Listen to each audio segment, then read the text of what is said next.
Kwa hiyo katika kusimama usiku tusimame tukiwa tunayakini kwamba Allah subhanahu wa ta'ala ndani ya usiku huo yeye atafurahia. Swala ya usiku unaposali, Mtume sallallahu alaihi wasallam asema fadlu salati al-layli ala salati an-nahari kafadli sadaqati sirri ala sadaqati al-alaniya. Fadla inayopatikana kwenye sala ya usiku juu ya sala ya mchana, yani ule ubora unaopatikana kwenye sala ya usiku kuliko ubora wa sala ya mchana, basi ubora huu ni kama mfano wa sadaka inayotolewa kwa siri kushinda sadaka ambayo imetolewa waziwazi. Na kuna watu wakipenda sana kufanya ibada ya siri kwa usiku. Usiku akipenda sana. Katika hawa watumwa kuna mmoja alikuwa akitumika kwa bwana wake vile vile, akifanya ibada na bwana akitumikiwa, akisema nilete hiki anapeleka, nifanye hiki anafanyiwa. Ukikia usiku anaingia, anatoka nyumbani kule, anaingia katika boma ambalo halina taa, halina kuwezekwa, ni boma tu. Anaingia anafanya ibada kwa raha ambayo anaipata, anaendelea na kufanya ibada mpaka ikifika asubuhi, alfajiri. Anatoka na sala alfajiri yake, anaendelea na mambo mengine. Siri hiyo. Siku hiyo imekwenda, yule bwana, yule mmiliki wa yule mtumwa akatoka nyumbani kwake, katika kuzunguka anakuja kusikia sauti hivi inatoka kwenye boma. Akajiuliza, sauti ya nani hii? Si unajua katika ibada lazima wakati mwingine unapofanya zile ibada, yawezekana sauti ukaweza kuimiliki, yawezekana usimiliki, kwa sababu pengine ya kwikwi zile ambazo labda zimekujia. Basi kuzunguka hivi akitizama, anamuona yule mtumwa wake yuko katika ibada, tena katika sijida, na usiku ulikuwa ni wa kiza kile. Ndani ya lile jumba ambalo yumo kwenye gofu kuna mwanga kuliko taa, kumeangaza mule kwa nuru yake yule bwana, na ni mtumwa. Sallallahu ala Muhammad. Yuko katika sijida, maneno yanamtoka ya tadhallul, ya kujidhalilisha kwa Allah subhanahu wa ta'ala. Yule bwana akakaa akamtizama, akiendelea na ibada, anazungumza na Allah subhanahu wa ta'ala, akimlilia Allah subhanahu wa ta'ala. Mwisho anakuja kunyanyua kichwa katika tahiyatu, anakuja kutoa salamu, anamuona bwana wake huyo ndo anaondoka, alikuwa anamtizama. Unajua akasema nini? Allahu akbar. Alinyanyua mikono yake akamwelekea Allah subhanahu wa ta'ala, akamwambia, ya Rabbi, nimefanya ibada hii ndani ya siku zote ambazo umeniwafikisha kufanya, miaka yote, katika hali ya siri. Hakuna aliyenijua na kuniona nini nafanya. Leo hii siri yangu imekwisha kujulikana, basi naomba uniondoshe katika mgongo wa dunia, sifai tena kuendelea kuishi. Basi pale yule bwana roho ikafanyaje? Ikatoka. Fadla ya sala ya usiku ni kama fadla ya sadaka ya nini? Ya siri, kuliko sadaka ile inayotolewa dhahir shahir. Siku ya kiyama, muda umekwisha, upo kidogo, dakika 5-6 inshallah. Siku ya kiyama Mtume sallallahu alaihi wasallam asema,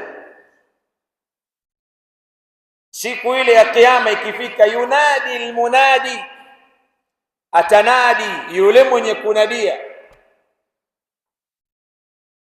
aina alladhina kanu tatajafa junubuhum anil madaji, wako wapi wale ambao kwamba walikuwa mbavu zao zinaacha vitanda, zinakwenda kufanya nini? Kufanya ibada. wako wapi? Fayakdumuna wa hum qalilun. Mashaallah, kwa mnada ule uliotoka katika mahshari pale, wa mwanzo na wa mwisho wako pale, wananadiwa. Wako wapo waliokuwa wakisimama usiku, mbavu zao zikiacha kulala. Watakuja wa hum qalilun, na alhali wao kidogo sana, kidogo. Wa hum qalilun, wale wengi ndio wale waliokuwa kiinuka usiku kwa ajili ya kufanyaje? Kwa ajili ya kwenda kukojoa.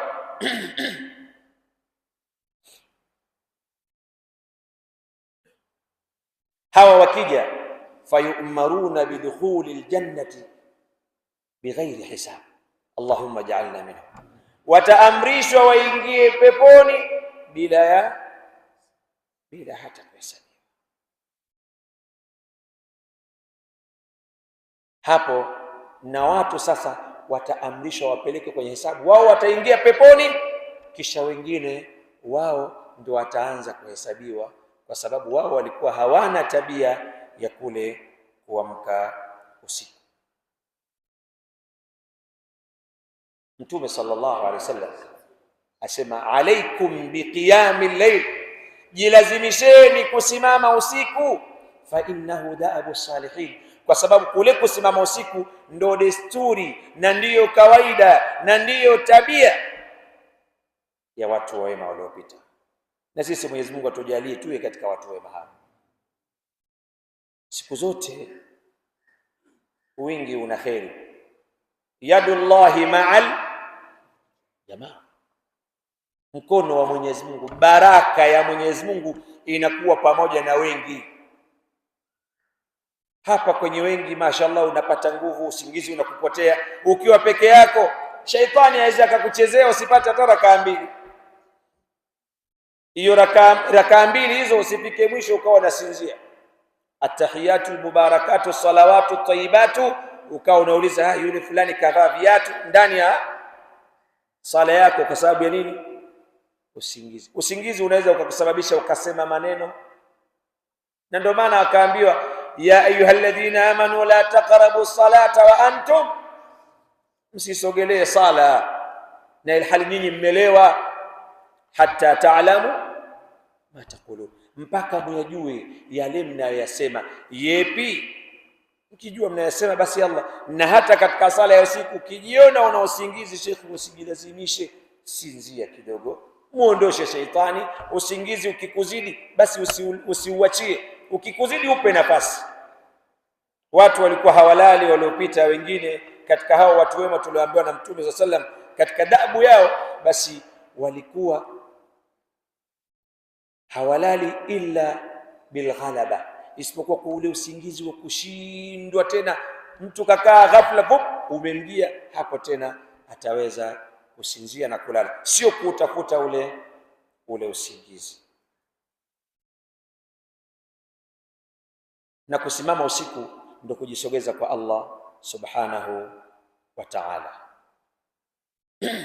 Mwenyezi Mungu atuwafikishe kusimama usiku ili tuweze kuwa miongoni mwa wale watu ambao watajitokeza kuwa ni wachache, wale tatajafa junubuhum anil madaji'i yad'una rabbahum khawfan wa tama'an wa mimma razaqnahum yunfiqun.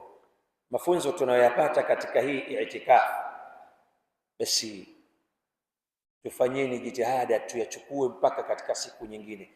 Hapa sasa hivi panataka ziada.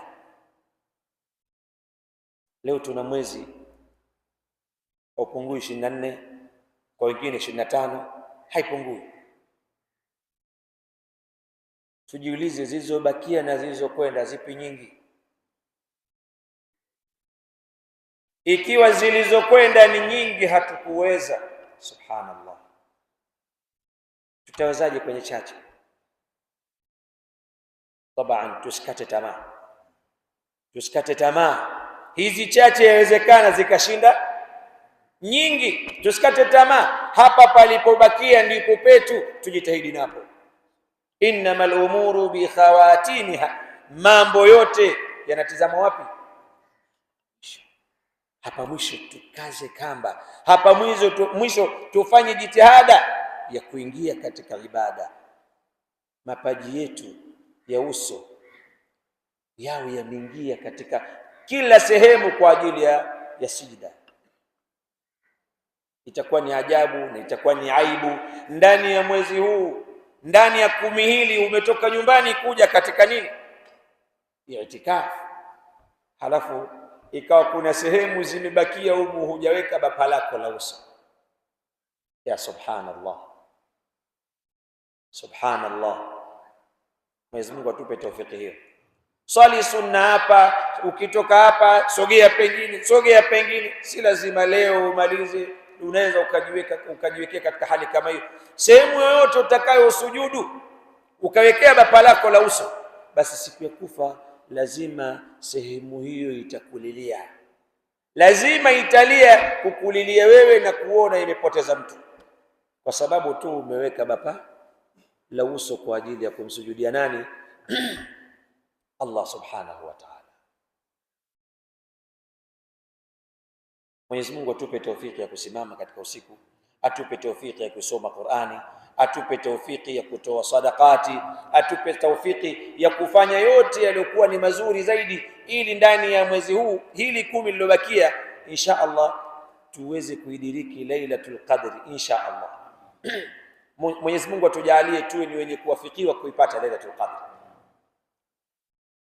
Lailatul Qadr hatuna namna ya kuzungumza mada tutakapozungumza yote utakayopangiwa, halafu usizungumze ndani ya mwezi huu kwamba kuna Lailatul Qadr. Lailatul Qadr ndani ya mwezi huu ni kitu muhimu sana sisi tukitafute. Ikianza tu maghrib, basi tuwe na jitihada kubwa mpaka alfajiri. Tusikubali kupoteza wakati ndani ya usiku ukapita bila ibada, wakati ukapita bila ya kheri yoyote. Jibril alayhi salam anashuka, tanazzalu almalaikatu waruhu biidhni rabbihim min kulli amrin salamun hiya hatta matla'i alfajr.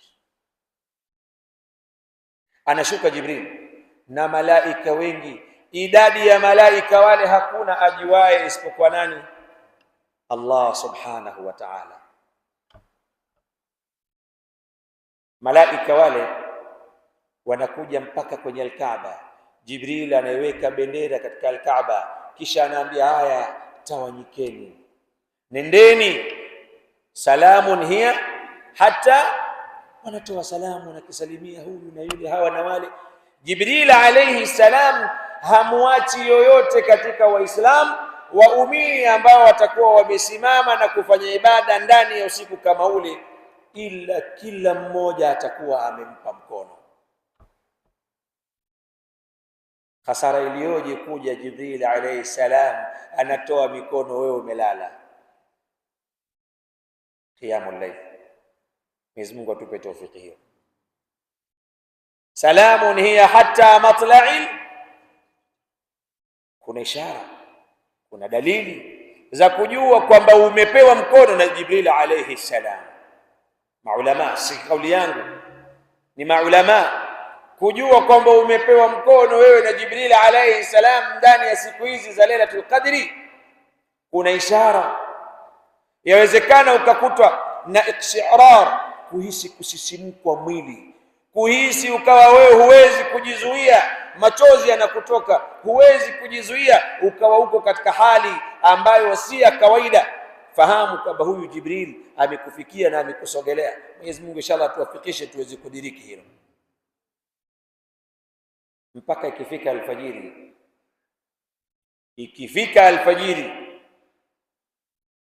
Jibril alayhi salam ananadi kuambia malaika, ya ayuha almala arrahil arrahil, njoni, safari.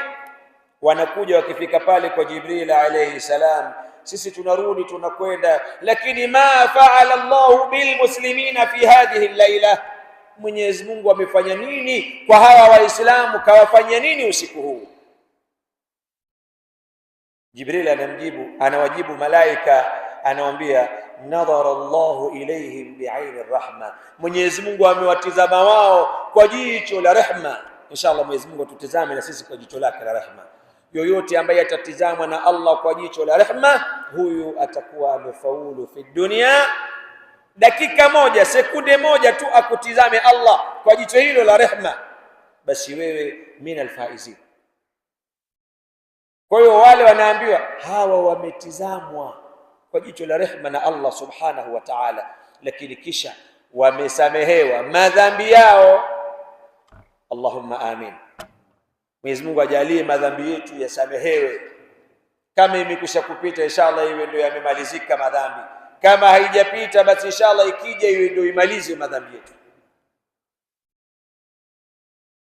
Kisha naambia wa ghafara Allahu likulli muslimin, na Mwenyezi Mungu amemsamehe kila Muislamu, amemsamehe illa al-arba'a, isipokuwa watu wanne, hawa hawasamehewi.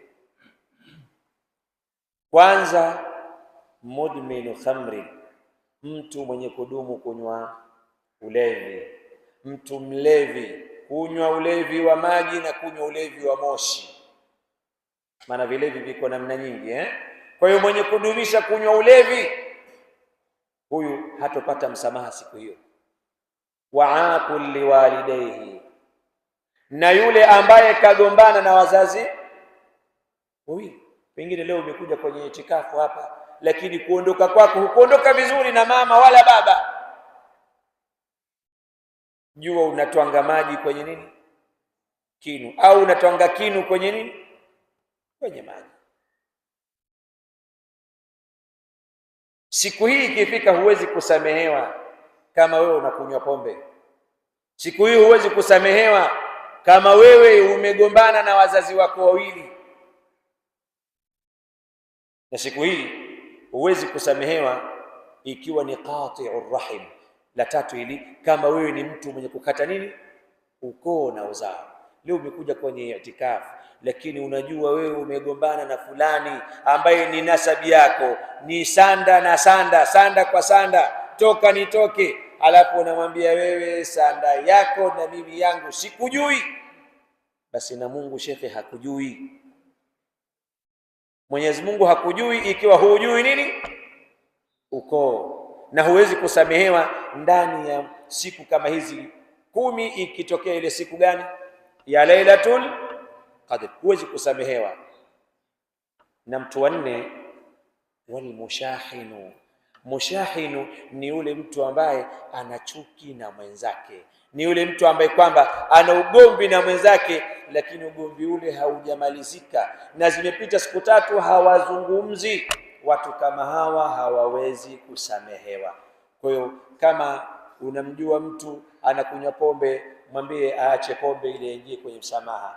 Kama unamjua mtu kagombana na wazazi wake, mwambie atubu na arudi akaombe msamaha kwa mzazi ili apate msamaha wa Allah subhanahu wa ta'ala. Na kama unamjua mtu ambaye kwamba yeye amekata ukoo, basi masha Allah mnasihi arudi na aukubali ukoo ili apate kuungwa na Allah subhanahu wa ta'ala kwa kupewa msamaha. Lakini huyu ambaye kwamba hazungumzi na mwenzake, na haya makosa yanafanyikana wakati mwingine, ni mwalimu kwa mwalimu, shekhe kwa shekhe, imamu kwa imamu, basi tu watu hawasemi. Mjue katika hali kama hiyo, siku ikifika, hata kama unakesha kutwa kucha, huwezi ukapata msamaha kwa sababu una moja katika mambo haya manne. Mwenyezi Mungu asitujalie kuwa katika watu hawa, na atujalie tuwe ni miongoni mwa wale ambao tutakuwa tunapata ule msamaha wake Allah subhanahu wa ta'ala, siku ya msamaha mkubwa kama huo. Kwa haya machache insha Allah naomba niishie hapa na naomba nifikie hapa. Kubwa tumuombe tu Mwenyezi Mungu subhanahu wa ta'ala ajalie ibada zetu tunazozifanya ziwe ni zenye kukubaliwa, na tuzikute kesho katika mizani ya mema yetu insha Allah. Assalamu alaikum wa rahmatullahi wa barakatuh.